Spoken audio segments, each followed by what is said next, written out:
علی الحبیب صلی اللہ علیہ محمد.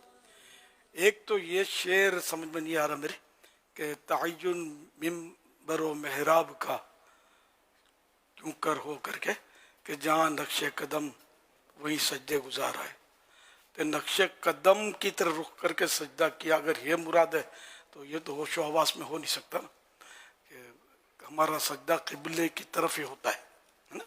تو یہ جو میں سرسری طور پہ سمجھ پایا ہوں تو یہ شعر ایک تو نہ پڑھا جائے میرا خیال ہے، یا شرعی تفتیش سے گزار لیا جائے اس کو. دوسرا وہ ہاتھ میں روزے کی جالی، یہ بھی ایک شعر ہے. اس کو ہاتھ میں کی جگہ آپ سامنے کہہ دیجئے، وزن صحیح ہو جائے گا اور اعلیٰ حضرت کا جو مسئلہ کے باقی رہے گا. کہ سرکار اعلیٰ حضرت کی جو رائے ہے کہ وہ جالی مبارک کے 4 ہاتھ دور رہنے میں ادب ہے، تو چومنا کیسے متصور ہے؟ چومنے کا تصور نہیں ہوتا پھر ہاتھ بھی ہمارے اس قابل نہیں ہے. غالباً اعلیٰ حضرت نے یہ بھی لکھا ہے کہ ہاتھ نہ لگائیں کہ ہمارے ہاتھ اس قابل نہیں ہے، شاید یہ لکھا ہے. یا بہرحال تو 4 ہاتھ دور، تو اس کو سامنے کر دیں ہم.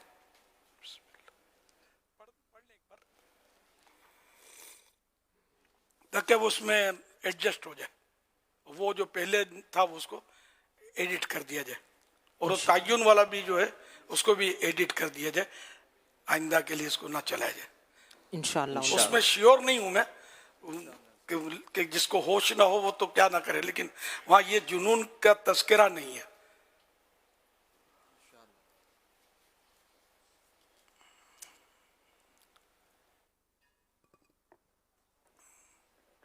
وہ کر لیں ہاتھ میں جالی والا، سامنے جالی. جبھی ہو ان در پر سامنے روزے کی جالی ہو، جبھی ہو ان کے در پر سامنے روزے کی جالی ہو، یہ لمحے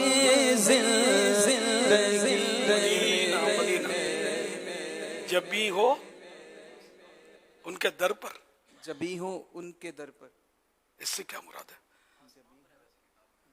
اچھا، جب بھی سجدے میں لگتی ہے نا تو کہیں یہاں بھی کوئی مسئلہ نہ ہو جائے.